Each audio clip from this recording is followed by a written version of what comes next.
Hi everyone, Namaskaram. This is Abhilash Vrindavan again from NRI Trader. അപ്പോൾ ഇന്ന് നമ്മൾ സംസാരിക്കാൻ പോകുന്ന കമ്പനി എന്ന് പറയുന്നത് JM ഫിനാൻഷ്യൽസിനെ കുറിച്ചാണ്. JM ഫിനാൻഷ്യൽസിന്റെ ബിസിനസ് ഫണ്ടമെന്റൽ ടെക്നിക്കൽ ഇതൊക്കെ നമുക്ക് നോക്കണം.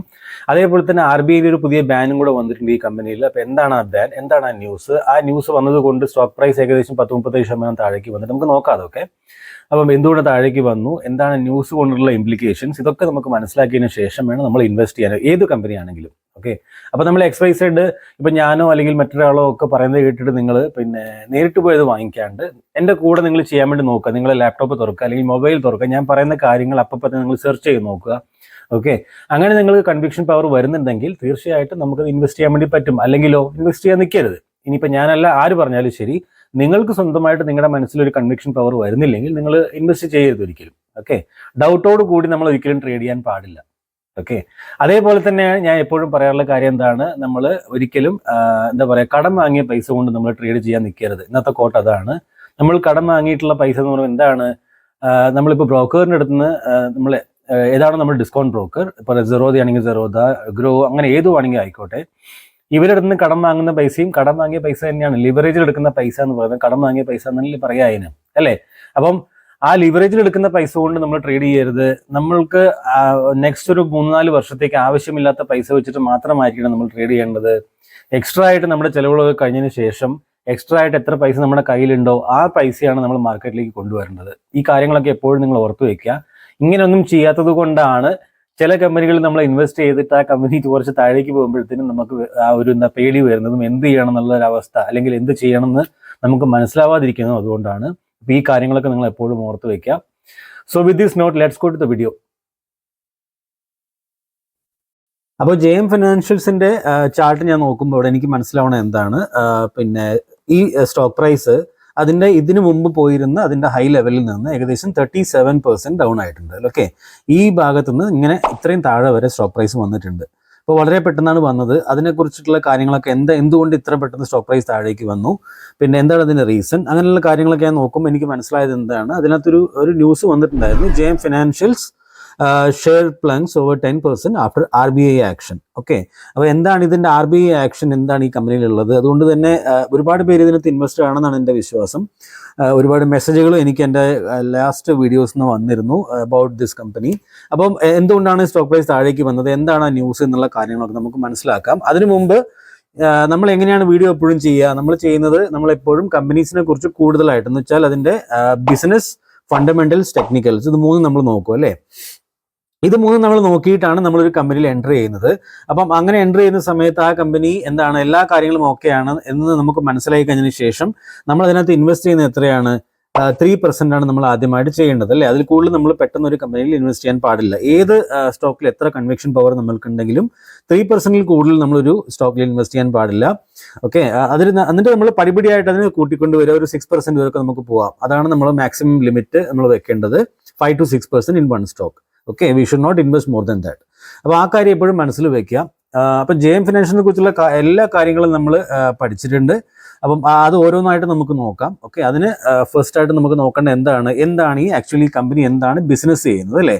അപ്പം ആ ബിസിനസ് എന്താണ് നമ്മൾ നോക്കുമ്പോൾ അവർ ബേസിക്കലി എന്താണ്, ഫൈനാൻഷ്യൽ സർവീസസ് കൊടുക്കുന്ന ഒരു ഹോൾഡിംഗ് കമ്പനിയാണ് JM ഫിനാൻഷ്യൽസ്. ഓക്കെ, അപ്പോൾ അതിൽ തന്നെ എന്തൊക്കെ സർവീസാണ് അവർ കൊടുക്കുന്നത്, അതിൽ ഇൻവെസ്റ്റ്മെന്റ് ബാങ്കിങ് ഉണ്ട്. അങ്ങനെ നോക്കിക്കഴിഞ്ഞാൽ ഇഷ്ടം പോലെ, അല്ലേ? ഇങ്ങനെ നിങ്ങൾ പടിപടിയായിട്ട് നോക്കിക്കഴിഞ്ഞാൽ bespoke finance, capital market lending, private equity fund തുടങ്ങിയിട്ട് എല്ലാ കാര്യങ്ങളിലും അവരുടെ ഫൈനാൻഷ്യൽ സർവീസസ് കൊടുക്കുന്നുണ്ട്. ദെൻ നിങ്ങൾ നോക്കിക്കഴിഞ്ഞാൽ അടുത്ത് എന്താണ്, അവരുടെ മോർട്ടേജ് ലെൻഡിങ്ങിൽ അവരുണ്ട്.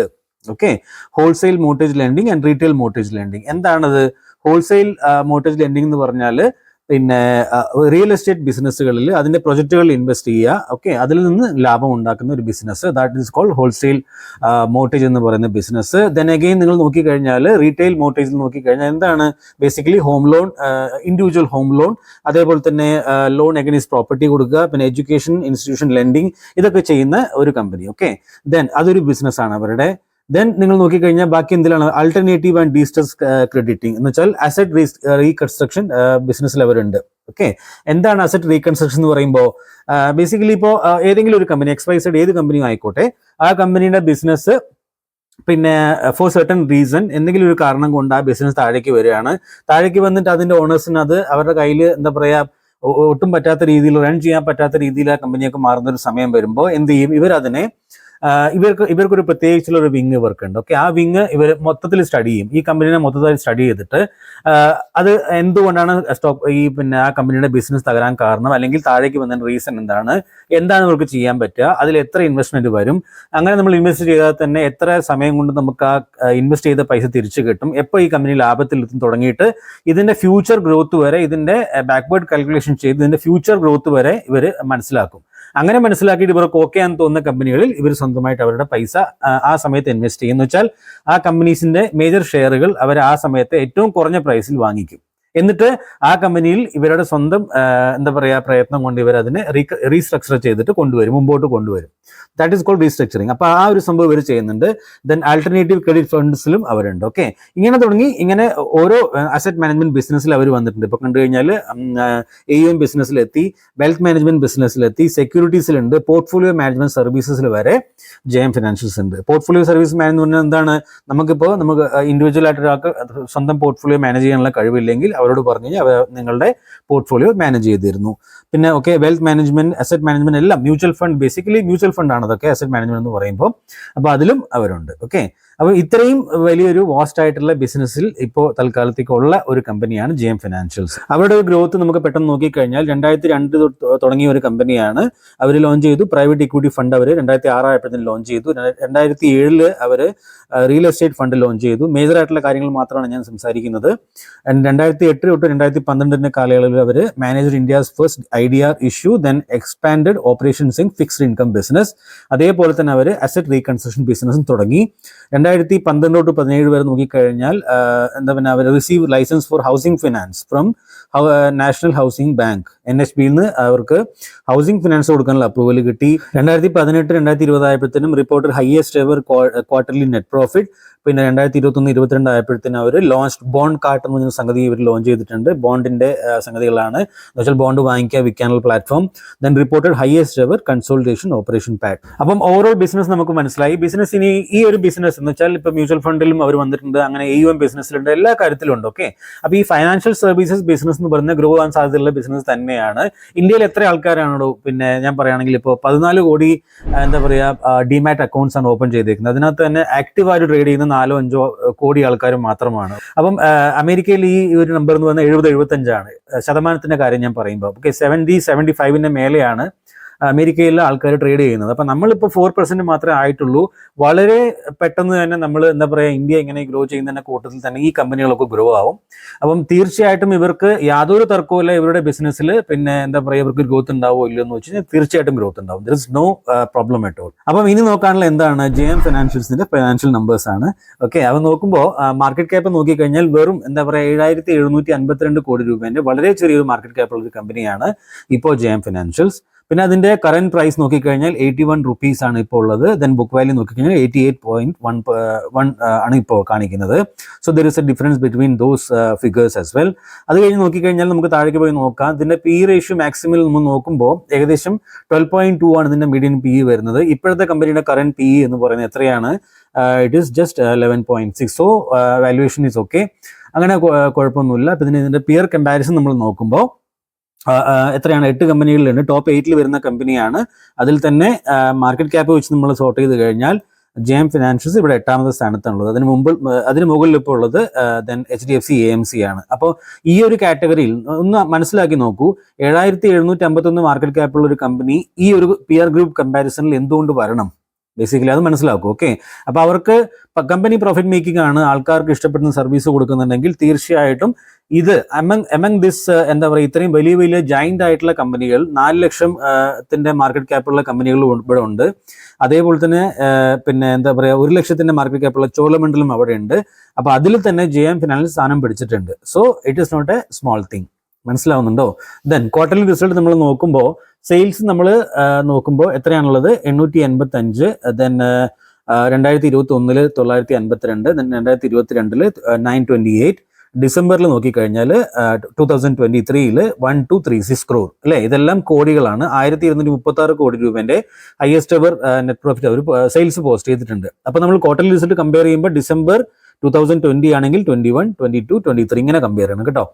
ഓക്കെ, ദെൻ നിങ്ങൾ നോക്കിക്കഴിഞ്ഞാൽ നെറ്റ് പ്രോഫിറ്റ് നിങ്ങൾ നോക്കിക്കഴിയുമ്പോൾ 251 കോടി രൂപ. അതേപോലെ തന്നെ നമ്മൾ എവിടെയാണ് നമ്മൾ ഡിസംബർ ആണ് നോക്കുന്നത്. അപ്പോൾ 2021 ഡിസംബർ 261, ഇവിടെ 22-ൽ 240, 2023 ഡിസംബറിൽ 322 കോടി രൂപ. അപ്പൊ ഇങ്ങനെ ഹയസ്റ്റ് എവറായിട്ട് നെറ്റ് പ്രോഫിറ്റ് അവർ പോസ്റ്റ് ചെയ്തിട്ടുണ്ട്.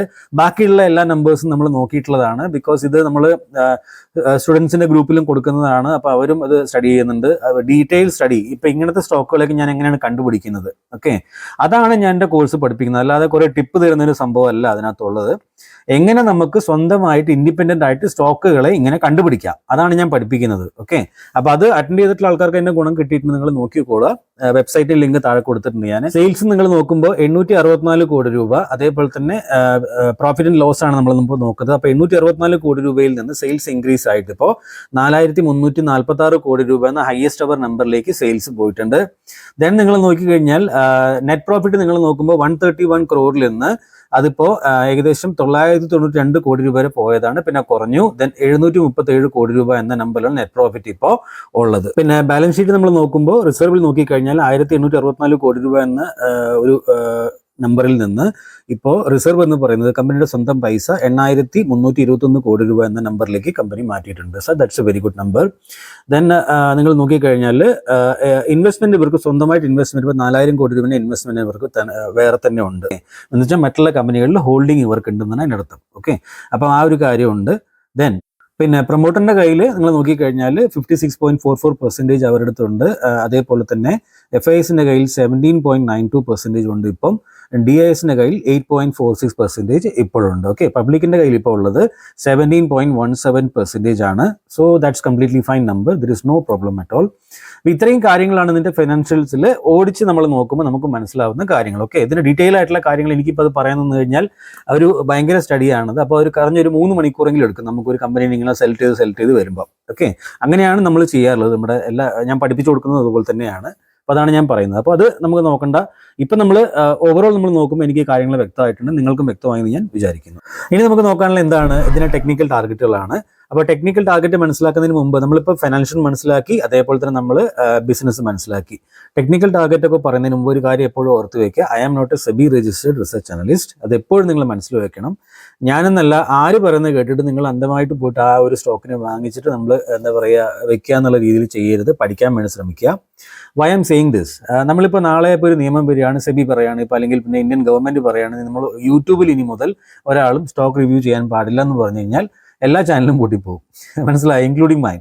അപ്പം അതൊക്കെ സംഭവിച്ചുകൂടായികയൊന്നുമില്ല. അപ്പം നമ്മളതൊക്കെ എപ്പോഴും നമ്മൾ ഓർത്ത് വെക്കണം. അപ്പം ഉള്ള സമയം കൊണ്ട് എന്ത് ചെയ്യുക, നമ്മൾ പഠിക്കാൻ വേണ്ടി ശ്രമിക്കുക. വെറുതെ ടിപ്പ് വാങ്ങാൻ വേണ്ടി യൂട്യൂബിൽ വന്നിട്ട് നമ്മൾ ഇരുന്നിട്ട് കാര്യം ഉണ്ടാവില്ല. സ്റ്റോക്ക് മാർക്കറ്റ് നന്നായിട്ട് പഠിച്ചു കഴിഞ്ഞാൽ ഇവിടുന്ന് ഒരു ലൈഫ് വേണം നമുക്ക് ഉണ്ടാക്കിയെടുക്കാൻ പറ്റും. അത് നിങ്ങൾക്ക് ഒരിക്കലും ഒരു ഫൈനാൻഷ്യൽ ഫ്രീഡം എന്നൊക്കെ പറയുന്നത് ഒരിക്കലും നിങ്ങൾക്ക് ഇൻട്രാഡോ ചെയ്തിട്ടോ അല്ലെങ്കിൽ പിന്നെ F&O ചെയ്തിട്ടോ നിങ്ങൾക്ക് ഒരിക്കലും അത് കിട്ടില്ല. അത് നല്ല രീതിയിൽ ചെയ്യാൻ അറിയുന്ന ആൾക്കാർ ചെയ്താൽ മാത്രമാണ് അവർക്ക് ആ പൈസ ഉണ്ടാവുക. അല്ലെങ്കിൽ തീർച്ചയായിട്ടും സുഹൃത്തെ നിങ്ങൾക്ക് അവിടെ പൈസ പോകത്തേ ഉള്ളൂ. അപ്പോൾ അത് ചെയ്യാതിരിക്കുക. ഉള്ള സമയം നിങ്ങൾ എന്ത് പറയുക, സ്വന്തം അറിവിന് വേണ്ടി ഇൻവെസ്റ്റ് ചെയ്യുക, എന്നിട്ട് പഠിക്കാൻ വേണ്ടി ശ്രമിക്കൂ. ഓക്കെ, ഞാൻ ജെനുവനായിട്ട് പറയാണ്, പഠിക്കാൻ വേണ്ടി ശ്രമിക്കുക. നൗ ഇത് ഇതിന്റെ കപ്പ് വിത്ത് ഹാൻഡിൽ ഫോർമേഷൻ ഇവിടെ ഉണ്ടായിട്ടുണ്ട്. അതിന്റെ ബ്രേക്ക് ഔട്ട് തന്നിട്ടുണ്ടായിരുന്നു. പിന്നെ സ്റ്റോക്ക് പ്രൈസ് താഴേക്ക് വന്നു. മാർക്കറ്റ് നമ്മൾ നിഫ്റ്റിയൊക്കെ താഴേക്ക് വന്നതിന്റെ കൂട്ടത്തിൽ തന്നെ മാർക്കറ്റ് താഴേക്ക് വന്നു. അപ്പോൾ അതിന്റെ ഒരു ഡെപ്ത് ഞാൻ അളന്നിട്ട് മേലെ വെച്ച് കഴിഞ്ഞപ്പോൾ എനിക്ക് എൻ്റെ ടാർഗറ്റ് മനസ്സിലായി. ആ ടാർഗറ്റ് എന്ന് പറയുന്നത് എന്താണ്, 133 റുപ്പീസിന്റെ ടാർഗറ്റാണ് എനിക്ക് കിട്ടിയിരിക്കുന്നത്. ഓക്കെ, അപ്പോൾ 133 റുപ്പീസിന് വേണ്ടിയിട്ട് എനിക്ക് ഇവിടെ ട്രേഡ് ചെയ്യാൻ വേണ്ടി പറ്റും. അപ്പോൾ ആ 133 റുപ്പീസ് വരെ ഈ സ്റ്റോക്ക് പ്രൈസ് ഇവിടുന്ന് ഇപ്പോൾ കറന്റ് ലെവലിൽ നിന്ന് പോവുകയാണെങ്കിൽ എനിക്ക് ഏകദേശം 71% അവിടുന്ന് കിട്ടാനുള്ള സാധ്യത ഈ ഒരു ട്രേഡിന് എനിക്ക് ഉണ്ട്. ഓക്കെ, നൗ ഈ 71% കിട്ടാൻ വേണ്ടിയിട്ട് എനിക്ക് ഒരു വർഷം വെയിറ്റ് ചെയ്യാനും കുഴപ്പമില്ല. സ്റ്റോക്ക് പ്രൈസ് ഇനി ഇവിടുന്ന് 50% താഴേക്ക് പോയാലും I will hold it, because I know the business, I know the numbers, I know what is happening there based on my understanding, അല്ലേ? അപ്പം ആ കാര്യം എപ്പോഴും ഓർത്ത് വയ്ക്കുക. ഞാൻ ഇതിനകത്ത് സ്റ്റോപ്പ് ലോസ് വയ്ക്കാറില്ല. സ്റ്റോപ്പ് ലോസ് എന്ന കൺസെപ്റ്റ് എനിക്കില്ല. ഓക്കെ, അതുകൊണ്ട് മാത്രമാണ് എനിക്ക് കുറച്ചെങ്കിലും പൈസ ഉണ്ടാക്കാൻ പറ്റിയിട്ടുള്ളത്. അപ്പോൾ ആ ഒരു കൺസെപ്റ്റ് ഒന്നും ഞാൻ ഫോളോ ചെയ്യാറില്ല. സ്റ്റോപ്പ് ലോസ് എന്ന് പറയുന്ന സംഭവമേ നമ്മൾ ചെയ്യാറില്ല. അത് എന്തുകൊണ്ടാണ് ചെയ്യാൻ പാടില്ലാത്ത എന്നുള്ള കാര്യങ്ങളൊക്കെ ഞാൻ എൻ്റെ കോഴ്സിൽ പഠിപ്പിച്ചിട്ടുണ്ട്. ദെൻ നൗ അപ്പോൾ ഈ ഒരു 71 എന്ന ടാർഗറ്റിലേക്ക് ഞാൻ ഹോൾഡ് ചെയ്യും. അതേപോലെ തന്നെ നിങ്ങൾ നോക്കിക്കഴിഞ്ഞാൽ ഇതിന്റെ ലൈഫ് ടൈം ഹൈ പ്രൈസ് വരെ ഇത് പോയി കഴിഞ്ഞാൽ മൂന്നാമത്തെ ടാർഗറ്റ് 100% ടാർഗറ്റാണ്. That is 164. അപ്പം എത്ര ടാർഗറ്റ് നമുക്ക് കിട്ടി ഇവിടെ? 164 എന്ന് പറയുന്നത് ഈ ഒരു ടാർഗറ്റ് അല്ലേ, മൂന്നാമത്തെ ടാർഗറ്റ്. ഒന്നാമത്തെ ടാർഗറ്റ് എന്താണ്? 134 എന്ന ലെവൽ അല്ലെ. ഈ 134 എന്ന ലെവലിലേക്ക് എനിക്ക് ട്രേഡ് ചെയ്യാൻ വേണ്ടി പറ്റും. പിന്നെ അതിന്റെ ലൈഫ് ടൈം ഹൈ പ്രൈസ് ആയിട്ടുള്ള 137% വേണ്ടിയിട്ട്, എന്ന് വെച്ചാൽ 191 രൂപ എന്ന ആ ഒരു റേഞ്ചിലേക്ക് വേണ്ടിയിട്ട് എനിക്ക് ട്രേഡ് ചെയ്യാൻ വേണ്ടി പറ്റും. നൗ നമ്മൾ നേരത്തെ കണ്ട ന്യൂസ് അല്ലേ, അപ്പൊ ആ ന്യൂസിൽ എന്താണ് പറഞ്ഞേക്കുന്നത്? JM Financial shares plunges over 10% after RBI action. അപ്പൊ RBIന്റെ ഒരു പേരൊക്കെ വരുമ്പോൾ ആ ന്യൂസ് ശരിക്കും ഒരു സീരിയസ് ആയിട്ടുള്ള ന്യൂസ് ആയിരിക്കും. ഓക്കെ, അപ്പൊ എന്താണ് ആ ന്യൂസ്? എന്താണ് അതിന്റെ റീസൺ?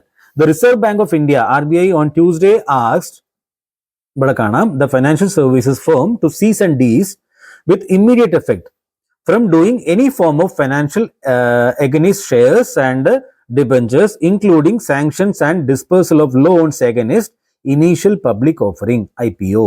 അപ്പൊ ബേസിക്കലി എന്താണ് IPO? നമുക്ക് എല്ലാവർക്കും അറിയുന്ന കാര്യമാണ് അല്ലെ, ഇനീഷ്യൽ പബ്ലിക് ഓഫറിംഗ്. അപ്പൊ അതിനകത്തേക്ക് വരുമ്പോൾ ഇവരെന്താണ് ചെയ്തിരുന്നത്? ഹൈ നെറ്റ്വർത്ത് ഇൻഡിവിജ്വൽസിന് IPOന് അഗൈൻസ്റ്റ് ലോൺ കൊടുത്തിരുന്നു. ഓക്കെ, അതാണ് പ്രശ്നം പറഞ്ഞേക്കുന്നത്. അപ്പം എന്താണ് IPOന് അഗൈൻസ്റ്റ് ലോൺ എന്ന് പറയുമ്പോൾ അറിയാമല്ലോ, നമുക്ക് 2 ലക്ഷത്തിൽ കൂടുതലുള്ള പബ്ലിക് ഓഫറിംഗിൽ വരും. 2 ലക്ഷത്തിൽ കൂടുതൽ നമുക്ക് ഇൻവെസ്റ്റ് ചെയ്യണമെങ്കിൽ ഹൈ നെറ്റ്വർത്ത് ഇൻഡിവിജ്വൽ കാറ്റഗറിയിലാണ് അത് വരിക.